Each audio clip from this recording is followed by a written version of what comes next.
Dear student, Awadh academy में आप सभी लोगों का स्वागत है। आइए हम आप लोगों को जीके जीएस की इस श्रृंखला में ले चलते हैं 15 अति महत्वपूर्ण क्वेश्चंस की ओर, जो कि आपकी समस्त प्रतियोगी परीक्षाओं में आते रहते हैं। तो हम समय को बिना गंवाए हुए अपने वीडियो की ओर चलते हैं और ये हमारे स्क्रीन पर रहा पहला क्वेश्चन। कौन सा शहर भागीरथी और अलकनंदा नदी के तट पर स्थित है?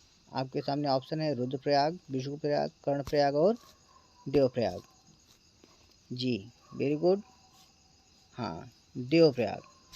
देवप्रयाग जो है भागीरथी और अलकनंदा नदी के तट पर स्थित है। एक क्वेश्चन से बढ़ता है कि ये कहाँ पर है। तो आप लोग अच्छी तरह से जानते हैं कि देवप्रयाग हमारा प्रयागराज में है। इसका पुराना नाम इलाहाबाद था, जिसका नाम बदलकर देवप्रयागराज रखा गया। इसी तरह आपका जैसे रुद्रप्रयाग है, विष्णुप्रयाग है, कर्णप्रयाग है, ये इन सभी में जो आपका देवप्रयाग है वो अति महत्वपूर्ण प्रयाग के रूप में जाना जाता है। चलिए अब हम चलते हैं अपने अगले क्वेश्चन की ओर।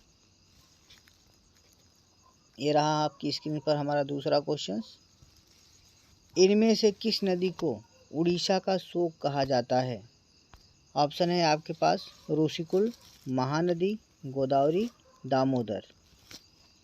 वेरी गुड, दामोदर नदी। दामोदर नदी को उड़ीसा का शोक कहा जाता है। नेक्स्ट क्वेश्चन है आपका, इंदौर के पास स्थित विंध्य पलायन की उत्तरी ढलान पर श्रृंगार चौरी चोटी किस नदी पर स्थित है? ऑप्शन है आपके ताप्ती नदी, चंबल नदी, महानदी, डी इनमें से कोई नहीं। वेरी गुड, बहुत अच्छे। जी हाँ, चंबल नदी। चंबल नदी जो है, चंबल नदी के पलायन उत्तरी ढलान की श्रृंगार चौरी चंबल नदी के तट पर स्थित है। नेक्स्ट क्वेश्चन आपका, किस नदी को वृद्ध गंगा के नाम से जाना जाता है? आपके सामने ऑप्शन है गोदावरी, कृष्णा, कावेरी और नर्मदा। वेरी गुड, जी हाँ, गोदावरी। गोदावरी नदी को वृद्ध गंगा के नाम से जाना जाता है। चलिए हम अगले क्वेश्चन की ओर चलते हैं। आपका ये रहा अगला क्वेश्चन। विक्टोरिया जलप्रपात किस नदी पर स्थित है? Option A Congo, B Niger, C orange और डी जाम्बेजी। गुड, जल्दी जल्दी दीजिए अपने answer. Very good, Zambezi. Zambezi नदी पर स्थित है विक्टोरिया जलप्रपात। चलिए नेक्स्ट क्वेश्चन की ओर चलते हैं। ये रहा हमारा अगला क्वेश्चन। लंदन किस नदी के तट पर स्थित है? बहुत अच्छे, वेरी गुड। लंदन हमारा ऑप्शन है आपका ए टेम्स नदी, बी डेन्यूब नदी, सी टाइग्रिस नदी और डी टिबेट नदी। वेरी गुड, ए टेम्स नदी। लंदन हमारा टेम्स नदी के तट पर स्थित है। गुड। अगला क्वेश्चन, कौन सा बांध भागीरथी नदी पर बना हुआ है? तो बताइए जल्दी जल्दी, भागीरथी नदी पर कौन सा बांध बना है? वेरी गुड, ए है आपका टिहरी बांध, बी कोयना, सी श्रीशैलम और डी सरदार सरोवर बांध। गुड, हाँ बिल्कुल राइट, ए टिहरी बांध। टिहरी बांध जो है भागीरथी की नदी के तट पर बना हुआ है। नेक्स्ट क्वेश्चन आपका रहा है, भारत और नेपाल के बीच अंतर्राष्ट्रीय सीमा को चिन्हित करने वाली नदी कौन सी है? बहुत ही अच्छा क्वेश्चन है। भारत और नेपाल के बीच अंतर्राष्ट्रीय सीमा को निश्चित करने वाली नदी कौन सी है? ऑप्शन ए है गंडक, बी है तीस्ता, सी है कोसी और डी है महाकाली। वेरी गुड, जल्दी से आंसर दीजिए आप लोग। वेरी गुड, डी महाकाली नदी जो है आपके भारत और नेपाल की अंतर्राष्ट्रीय सीमा का निर्धारण करती है। नेक्स्ट क्वेश्चन आपका, निम्नलिखित में से भारत के तलछट को प्रवाहित करने वाली प्रमुख नदी कौन सी है? तलछट को प्रवाहित करने वाली प्रमुख नदी कौन सी है? Option A Brahmaputra, B Ganga, C Yamuna, D Sindhu. Very good, जल्दी जल्दी आंसर दीजिए आप लोग अपना। वेरी गुड, बी गंगा नदी। तलछट को प्रवाहित करने वाली नदी कौन सी है? गंगा नदी है। नेक्स्ट क्वेश्चन, भारत में किस नदी में से नदी डेल्टा नहीं बनाती है। अर्थात देखिए क्वेश्चन थोड़ी सी गड़बड़ी हो गई है। भारत में वह कौन सी नदी है जो डेल्टा का निर्माण नहीं करती है? आपके पास ऑप्शन है A Ganga, B Mahanadi, C Godavari, D Tapti. Very good, D Tapti नदी। ताप्ती नदी जो है गंगा का निर्माण नहीं करती है। देखिए भारत में नर्मदा और ताप्ती दो ऐसी नदियां हैं जो कि हमेशा पूर्व से पश्चिम की ओर बहती हैं।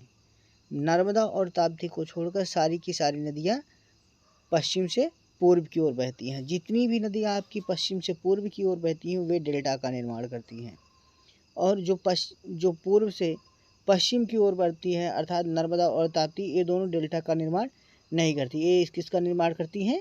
गुड, एस्चुअरी का निर्माण करती हैं। ओके, चलिए हम अपने अगले क्वेश्चन की ओर बढ़ते हैं। बढ़ने से पहले हम आप लोगों से कहेंगे, अगर आप लोग हमारे चैनल पर नए आए हुए हैं तो हमारे चैनल को सब्सक्राइब और लाइक करना ना भूलें, और साथ ही साथ अपने दोस्तों में शेयर करना भी ज़रूर करें। अगला क्वेश्चन आपका रहा है, निम्नलिखित में से कौन सी नदी हिमालय के पार से निकलती है? Option A Ganga, B Sindhu, D Saraswati, C Saraswati और डी यमुना। वेरी गुड, बहुत अच्छे, सिंधु नदी। सिंधु नदी जो है हिमालय के पार से हिमालय को पार करके आती है। अगला क्वेश्चन रहा, भारत में कौन सी नदी को खुला नाला कहा जाता है? खुला नाला के नाम से किसे जाना जाता है? Option A Ganga, B Yamuna, C Narmada, D Godavari. जल्दी आंसर दीजिए आप लोग अपना। Very good, B Yamuna.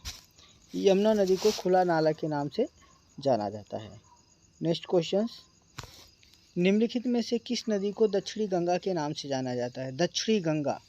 Option A Godavari, B Kaveri, C Mahanadi, D Krishna. Very good, A option A Godavari. Godavari नदी को दक्षिणी गंगा के नाम से जाना जाता है। चलिए इस श्रृंखला में अगले क्वेश्चन की ओर चलते हैं हम। दो नदियों के बीच उपजाऊ भूमि को क्या कहते हैं? दो नदियों के बीच जो उपजाऊ भूमि होती है उसे किस नाम से जाना जाता है? Option A Terai, option B Doab, option C जल विभाजक और ऑप्शन डी जल संभर। Very good, Doab. दो नदियों के बीच को दोआब कहते हैं, जो कि उपजाऊ फसल के लिए भी उपयोगी होती है। चलिए अगले क्वेश्चन की ओर चलते हैं। अगला क्वेश्चन हमारा ये रहा नेक्स्ट, और ये आपकी स्क्रीन पर आखिरी क्वेश्चन है आज का। निम्नलिखित में से कौन सी भारतीय नदी पश्चिम की ओर बहती है तथा अरब सागर में जाके गिरती है? ऑप्शन है ए नर्मदा, बी गंगा, सी गोदावरी और डी महानदी। जल्दी जल्दी उत्तर दीजिए। वेरी गुड, बिल्कुल राइट, नर्मदा। देखिए दोस्तों, आप लोगों को हमने बताया था, इसके पहले ही क्वेश्चन में हमने बता दिया था कि नर्मदा और ताप्ती नदियाँ दो ऐसी नदियाँ हैं जो पश्चिम से पूर्व की ओर बहती हैं, और ये एस्चुरी का निर्माण ये डेल्टा का निर्माण ना करके एस्चुरी का निर्माण करती हैं। इसी के साथ आज के ये 15 क्वेश्चन का महत्वपूर्ण सेशन समाप्त हुआ। लेकिन उस जाने से पहले आप लोगों से कहेंगे कि अगर आपको हमारी वीडियो पसंद आई हो तो इसे लाइक और सब्सक्राइब करना ना भूलें। साथ ही साथ अपने दोस्तों में इसे शेयर अवश्य करें। धन्यवाद। Thanks for watching.